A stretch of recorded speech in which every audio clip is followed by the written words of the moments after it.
Yeah, Mexico's kind of funny when it comes to geography because in geography sometimes I've seen books that refer to part of North America and sometimes Mesoamerica, like Central America. And I'm like, well, which one is it? It is both Mesoamerican.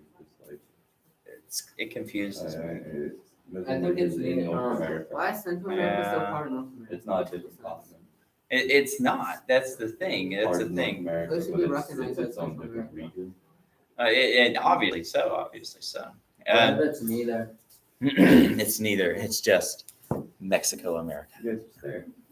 What if it's like a Turkey? What if like Europe and Asia? No.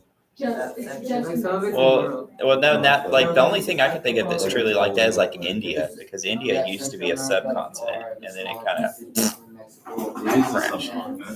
Yeah, but now it's so smooshed into a bigger one that it like visually it looks like it's still part of Eurasia. Hey folks, it is April the 20th, and today we are going to start with some of the physical geography features of North America. So we're going to go through this a little bit today and tomorrow. The notes are posted in the Google Classroom. And then following that, we're going to move on to Canada, Mexico, South America, the Caribbean islands, and then move on to other parts of the world. So, it's like the magic school bus. All right, so we are going to spend some time doing this through the rest of the year. Please make sure you are working on your project and also your study island, which I think the last one I assigned is due tomorrow. So if you're having a problem with that, let me know. What? When did you assign that one? Was that last week? It was last Wednesday, I think. I usually make them a week. So it didn't take a week, but I don't know. I try to be malleable. So I do want us to do another project later after the EOCs. I haven't made up my mind on what the topic of that will be. Because I don't know. Obscure theories for TV shows and movies. Movies? Movies can wait. Like we're not doing movies right now. I need to find a good like mini video geography series, like little 5-minute clips for y'all. Like when I used to teach middle school, I used to use like, what was that? Like what's his name? The Moby or whatever. Brain Pop. Yeah. I used to use Brain Pop. We are too old for that. And, Really? No, and that and I don't have the password. Like whenever I used it, I would just Google I would have to Google and find somebody else who posted their password and then use their password because it actually costs money, believe it or not. But I don't have money, so. I thought the school already had. We teachers just find where other teachers posted on their websites and would use theirs. Well, the thing is, it's weird. It's weird. The Supreme Court has actually come down and said that teachers can actually use copyrighted material without permission for education. But we're supposed to try to limit it, whatever that means, and we can't seek profit from it, right? And so what that basically means is like, as long as you reference it, we can do things like make copies here and there out of books and stuff like that for the students to read. Whereas like an ordinary setting, if I was doing that, like if I was some guy and I just wanted to print copies of pages out of a book and then hand them out in the streets, I could get in trouble if it was copyrighted. Yeah. Well, Robert Martinez made this? I don't know. Is it Robert J. Yeah, it says Robert Martinez, but not the one that's here. Yeah, this is some open source stuff. All right, so physical features of North America. So, can the United States make up the region that covers most of North America? Well, that's pretty obvious. Of course, they are missing, like we were just talking about, they are, of course, missing Mexico. Now, here's the thing, though. Whenever we're thinking about the continents are different from regions. As we talked about earlier, a region can have certain characteristics within a continent that separate it from the other parts of its continents. And of course, there you see in green, you see Canada, and in blue, obviously, United States. I'm not sure why they offset the colors like that. It might just be to show differentiation, just see that they're separate. What are the lines for? It's to show the differences between states and provinces. Then what are the different colors for? I don't know. Like I said, I think they just changed the colors for no good reason. This region is bounded by the Atlantic Ocean on the east and the Pacific Ocean on the west. And of course, we've got like the Arctic Ocean up in the north, and all that stuff. Let's see. Right above Labrador, oddly enough. Hudson Bay. Remember Henry Hudson? Remember the history course? Not really. What? What did y'all do in 8th grade history? Oh, wait. Yeah, y'all told me I just read and talked all of it. Yeah, it was very good. You also did dance. Dance? Yeah. Were you here? No. No, see, you weren't. I could not see Mr. Martinez dancing in class. The elementary school I went to, dancing was part of most classes. I had to teach the students. I didn't really help much. What? It sounds like they thought they were in the whole kinesthetic theory I jump was at about that education. Wise Fine Arts School. Okay. Yeah, okay, I could see them doing that. Hey, Jane, you can go ahead and close that. We're just starting out. All right, so, and of course, remember, across the Atlantic is where you have Europe, across the Pacific, all the way over there is where you have Asia. So, the Arctic Ocean lies to the north of the region, which I just mentioned a second ago. Now, much of the time, this is covered with ice, and so there have been periods, from where I stand, close to the modern era, where people have actually been able to sail boats along the North Pole. So, because of reduction in glaciers. But could they fly a plane through there? Yeah, they can do it because it's just air up there. It's not like the glacier goes up into that. That would be like such a massive glacier. But yeah, and of course. And no, it's because most people reference as going to like if you're going to Asia to go south. Oh, so you're saying if you're in New York and you were like, I sure feel like going to My grandpa's Mongolia. from New York. You'd be like, woo! So, okay. Yeah, instead of going the other way. I don't know. I know from looking at maps where they show the airline maps on the Weather Channel and stuff. Sometimes they show all the planes for major airlines up in the air at one time, right? It looks like they're usually just going east and west. They're usually, there might be reasons for it. I don't know. It might have something to do with navigational reasons. Maybe it has something to do with their instruments. I don't know. So, as you should well know, living here in Texas, the Gulf of Mexico lies to the south. Today's Nationalist Day or something. Nationalist Day. No, it's a national. International House of Pancake Day. National Marijuana Day. Oh, that sounds like something some people came up with. All right, so 420. The Gulf of Mexico lies to the south. North America is the third largest continent in the world. So, and look, let's see. We're around here. Yay, gosh. So, It's Alabama. right. This large region contains two subregions. Canada and Alaska make up the northern part. And of course, a lot of this has to do with temperatures, and of course, has to do with the type of ecosystems we have there. You have the taiga, and you can also have tundra. Go really far north. It's Greenland by themselves, or what are they part of? Well, yeah, Greenland is its own autonomous country. It's a very low population country too, despite its size. Most of the people tend to live along the southern port, from what I understand, or the southern part. But they're just a lot of Norwegians migrated there. Now there are native Greenlanders actually. They're related to the Inuits, like Alaskans, that you'll have here in Canada and Alaska, like the Eskimo type people. So they do live there with them, but most of the region is actually very cold. Very cold. You wouldn't want to. There's not a lot of crops or anything like that you could grow there. Very short, sparse summers. West of the Great Lakes, The two subregions are separated by the 49th parallel of latitude. East of the Great Lakes, the St. Lawrence River separates the two subregions. So here you see the St. Lawrence River emptying out into the ocean. And here we have the Great Lakes, as you well know. These act, for the most part, here as our border between North America and Alaska. And believe it or not, there's actually, we've actually held like naval battles on there in the War of 1812. Like, was his name? John Paul Jones? Yeah. Wound up defeating the British Navy there, despite being badly outnumbered. It was one of our few victories in 1812.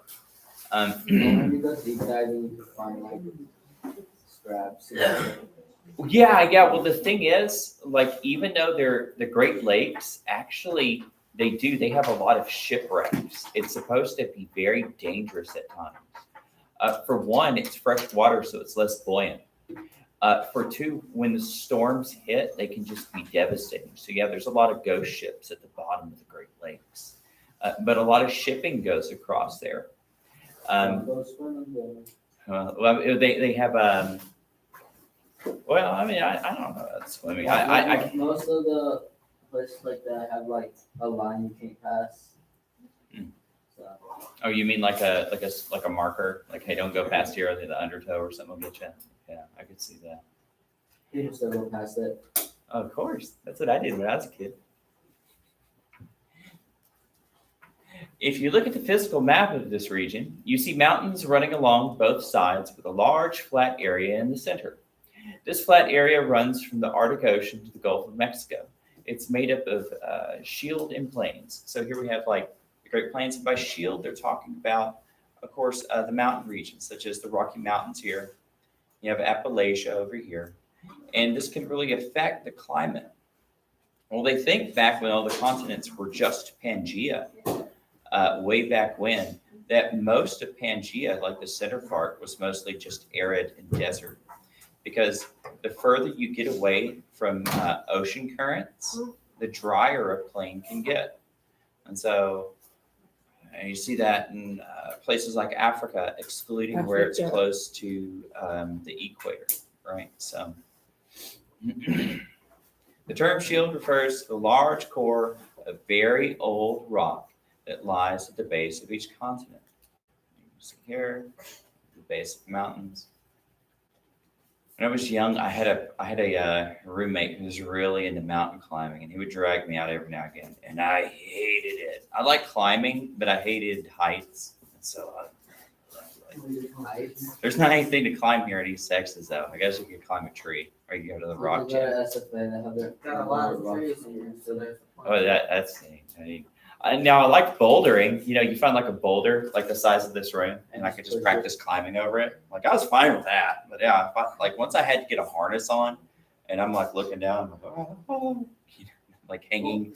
You're hanging by your fingertips. The harness isn't like over a cliff. cliff. Anything. I wouldn't do it. It's tough. It stinks. And you put like, we had these shoes that are like rubber socks, and your toes are like holding on to the edge, and your fingers are like grabbing little bits. You're wedging your hand in cracks and stuff to hold on.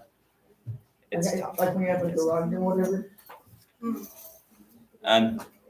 In North America, this rock core was exposed thousands of years ago during the ice ages. Glaciers scraped along the land, taking the soil with them. They left just a thin layer of soil in the eastern and central Canada. So, as you well know, in prehistoric times, thousands of years ago, glaciers moved very gradually and slowly. And being super heavy as they are, they tend to cut paths through the continents as they receded from the Ice Age. Plains are flat or gentle rolling areas of land. Much of the soil that glaciers scraped from the Canadian Shield ended up in the plains of Canada and the United States. And so, yeah, whenever the American settlers first came, they saw like really great looking farmland. There's no trees in the way. It's readily accessible for grasses to grow. And guess what? Wheat and corn and things like that are a type of grass. And at first, these areas did quite well with farming when they could get enough water. So they usually you'd have to dig wells and channel irrigation ditches and stuff like that. But like this said, it's thin topsoil. And topsoil is where you grow your plants. And so by getting rid of the grasses that was holding down a lot of this soil, eventually it led to massive erosion. And if you ever heard of the Dust Bowl during the Great Depression, that was a result of this. They had very bad droughts. The plants died off, and the thin topsoil blew away, making essentially like sand dunes and stuff. One of the reasons why the area was so fertile when the settlers first got there is because for thousands of years you had buffalo, just millions of buffalo eating the grass, fertilizing it, and moving on, making it a very rich soil for growing crops. But once that was gone long enough, it wasn't that good. The Canadian Shield covers almost half of Canada. The rest of this subregion contains islands, lakes, plains, and mountains. Canada on this half of the world is one of the last places where you just have a lot of untouched wildlife. You can literally go out to parts of Canada and you will be hours away from another human being. Or there's lots of ancient trees, natural resources, animals living the way they have for thousands of years. So there's a lot of untouched nature, but it's a very tough place. What other areas would you say are like that? Well, I mean, there's parts of course, like South America, like the rainforest and stuff. Or if you want to go somewhere like totally brutal, like what's